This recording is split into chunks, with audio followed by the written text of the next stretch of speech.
Hey everybody, movie reviewer next door here, and I'm back with another review, and this time I am on my 400 subscriber marathon.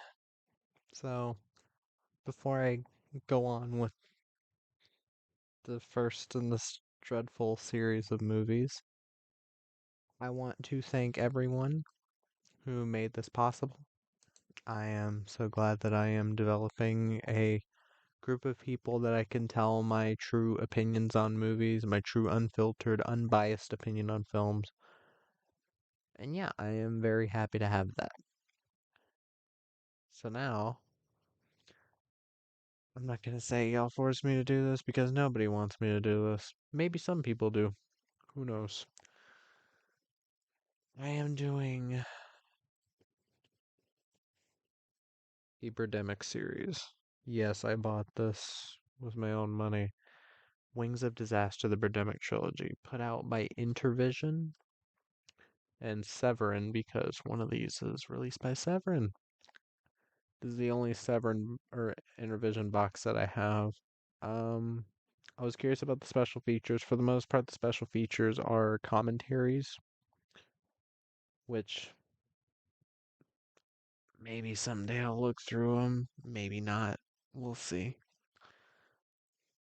But we're starting off this trilogy with Birdemic Shock and Terror.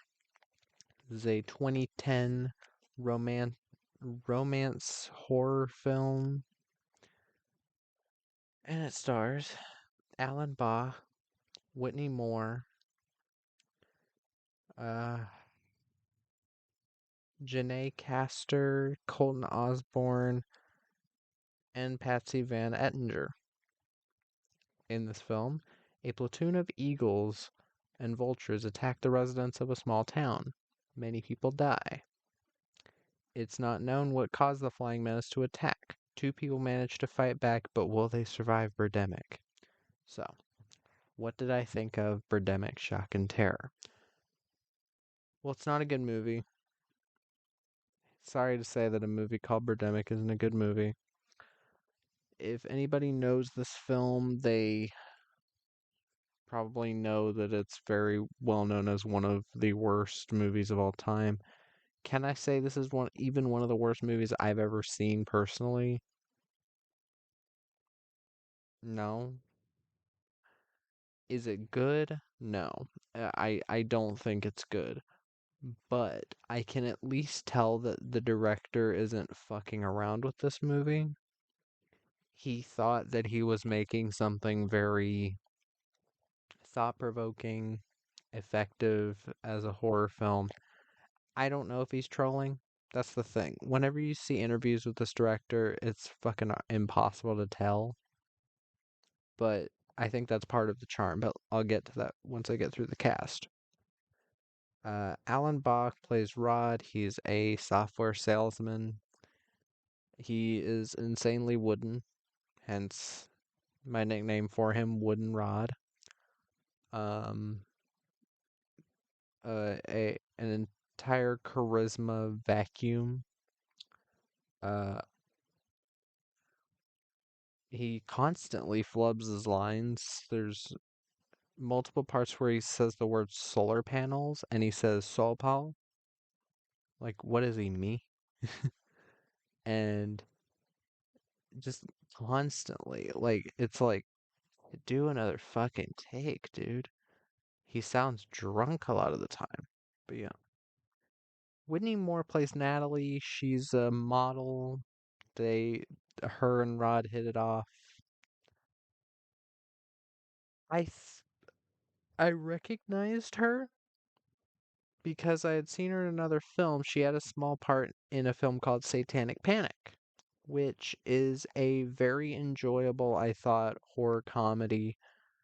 Um, kind of making fun of like feministic type stuff and like, Satanic Panic stuff. And pretty fun performances, interesting characters. Um, Rebecca Marine made for a fantastically funny and kind of creepy villain. But yeah, Whitney Moore did have a small part in that, and it was nice to see her there. Uh, I don't think she's that bad of an actress. Now, with a film like this, you don't have a lot to work with, especially when you have this director who directs his actors about as well as M. Night Shyamalan, where the actors don't end up acting like humans. So I do think that very much hurts her performance. I mean, you're not looking at this movie for performances, but I'm just trying to give points where I can. But yeah, um, Janae Castor plays Susan, some random woman that tags along with them or helps save them. She barely says anything, and then she gets her throat slit by an eagle. Um, Colton Osborne plays Tony. This is the. I think this guy freaking is one of the people. I think he's the guy that's like a Marine or whatever, and he's talking about Iraq. Um, he's okay, whatever. Patsy Van Ettinger plays Natalie's mom. Um, I don't think she's a terrible actress either. She's doing what she can with the directions she's being given. I have no real issue with her. She acts like a mom. But here's the thing with this movie. When you're judging a movie that is in that realm of film where it's people saying it's so bad it's good, or it's a film that is not intentionally bad because a lot of people hate intentionally bad movies. So, say like the Sharknado films. The Sharknado films are intentionally trying to be goofy horror sci-fi type films. These the these films, at least the first film and maybe the third film, I've heard some people say that the third film was a legitimate attempt as well. This film is legitimate as far as I can tell, legitimately the director trying to make a serious romantic thriller. And he's classed himself as the master of the romantic thriller. And it doesn't work. Now, could that be due to the budget? Yes, it can be. Um, this film was made for $10,000. I can point to a film that cost just 5,000 more that looks like a real movie, and that's Paranormal Activity. Now, I know a lot of people don't like Paranormal Activity. I know a lot of people don't like that series. I like the first and the third films. As far as I can tell, the third one is my favorite because it's not too long and it gets right into it. Um, and a part of what keeps me from loving this film like a lot of other people do for how bad it is that it does drag considerably. What I mean by that is the romantic buildup doesn't work. Your lead is a charisma vacuum, and two, you're waiting the whole time because you want the Birdemic part, right? If this entire film was all that, or like you just had like maybe 15 minutes at the beginning to set things up, I think this would have flowed a lot better. A little long breath, sorry. Um, Now I know I'm doing a legitimate critique of this film, and a lot of people would say that's not how you're supposed to watch it. I'm trying to give legitimate praise where I can. Um, but yeah, if you dropped a lot of this romantic shit, then it would make the film flow a lot better, for sure. But when you do get to the Birdemic part of the film, the last half of the film, because the first half is setting everything up, I guess, and it completely feels like an entirely different movie. Um, then yes, it becomes somewhat of that like goofy trying to be like a B movie, uh, B like creature feature movie type of thing. It gets to that level. It still has a very drawn out ending, but it still has that charm of a very blissfully unaware director not understanding his limits, not understanding that GIF birds aren't creepy, they don't look good, they're not good effects. Do I wish he used practical, like, bird puppets or something? Kinda. I think that would have made this more fun, but it more comes off as, like, a little bit lazy. Now, puppets, yeah, puppets cost a lot of money, but really bad looking puppets would have been a lot funnier, and I feel they would have been a lot more fun for what type of movie this is. But then again, what do I know? I've never made a movie, and this guy has made at least four, including Julie and Jack or whatever the fuck it's called. Oh yeah, Tippi Hedren has a cameo. Kinda. There's a bit right before the sex scene between Ron and Natalie where you can see Tippi Hedren feeding birds on the TV. That is archive footage from this director's other film called Julie and Jack. Don't ask me how the fuck he got Tippi Hedren in one of his movies. There's another movie, I forgot what it's called, where Tippi Hedren plays a news anchor. I can't remember what it is off the top of my head, but it's also kind of like a B movie type thing. But in this film, I was just like, wait, is that Tippi Hedren? I knew about it before because I had seen a million other YouTubers cover this movie, and which is why I was a little apprehensive to cover these movies, but I wanted to firsthand because before watching it this time, I had seen Birdemic Shock and Terror at least three different times with three different groups of people. First time was with my mom. Uh, Second time was with my brother who fell asleep halfway through it. And third time was with some people that I don't talk to anymore because of political disagreements. It's gonna happen. I have never seen the second or third films. Good thing they're also in the box set. But yeah, I'm not gonna have a ton to say about this though. And I hate to be a little bit of a disappointment in my 400 subscriber, you know, celebration. But yeah,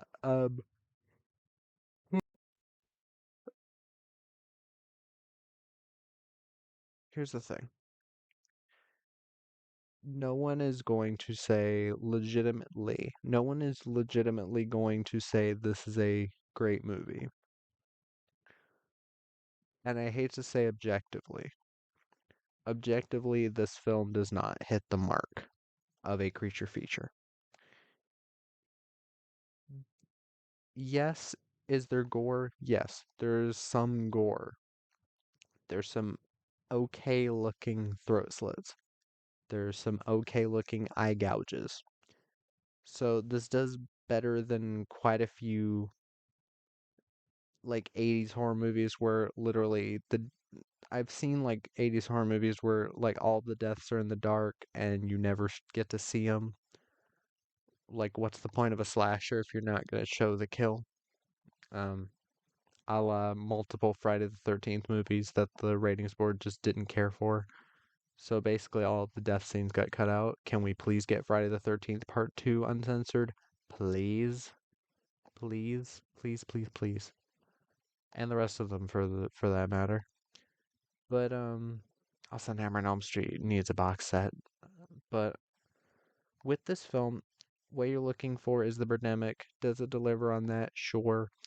But again, that depends on if you find it entertaining to see GIF looking birds, like birds that are doing a constant like motion like that, entertaining. And personally, I did have some laughs watching this. There's bits where the frickin' birds like dive bomb and explode. I still think that's pretty funny. There's bits where the birds will just like crash into a wall and fall down and not explode, but they'll make like a half-life sound, and I laugh my ass off during those parts because they catch me off guard every time. I forget they're there. The very heavy-handed environmental message that permeates this film is so out of left field, very obvious. Um, in some ways I'm annoyed by it, but then other ways I'm like, this director just is blissfully unaware of the real world. So, whatever, I can deal with that. But that's the thing. If you're not into this type of thing, you will be miserable watching this movie. If you're not into just sitting back and watching a movie like this and having fun watching it as a bad movie, you'll be fucking miserable. If you want a legitimately good creature feature, do not watch this. Go watch a Godzilla movie. Go watch The Blob 88. Go watch anything else because you're not getting a legitimate birds attacking movie. Go watch The Birds. Hell, The Birds 2 Land's End is probably better than this, and the director disowned that. I forgot who the actual director is, but they used Alan Smithy because they were apparently so embarrassed by it. But then again, Alan Smith, fucking David Fincher disowned Alien 3, and while I can see why a lot of people don't like the film, it's at least a good looking film. So it's not like a complete embarrassment. But yeah, sorry I don't have a ton to say about this. Oh yeah, there was one thing I do want to definitely give credit to this film for. The music by Andrew Seeger, the score, is actually not that bad. A lot of it sounds kind of stockish. There's the song that plays during the driving montage, where main character's going to work, Rod, and it's like da, da, da, da. I have always someone tell me in the comments if you've heard this comparison. Whenever I hear that song, every time I've seen the movie, I've always thought of the Lumio City theme from Pokemon X and Y. That's like da, da, da, da, da, da, da, da, da. I don't know if anybody else, maybe I'm crazy, but I've always heard that in my head when I heard the song in this movie. But yeah, the score is pretty alright. It's clear they used actual instruments and it wasn't just like shitted together. There was actual work put into this, and that's why I can't legitimately give this a 1. But yeah, I still think it's a bad movie, but there are some small good things I can say about it. But yeah, that was my review of Birdemic Shock and Terror. Hope it wasn't disappointing. If you've seen the film, let me know your thoughts in the comments down below. If you have any recommendations, put those down there as well. And movie review next door out.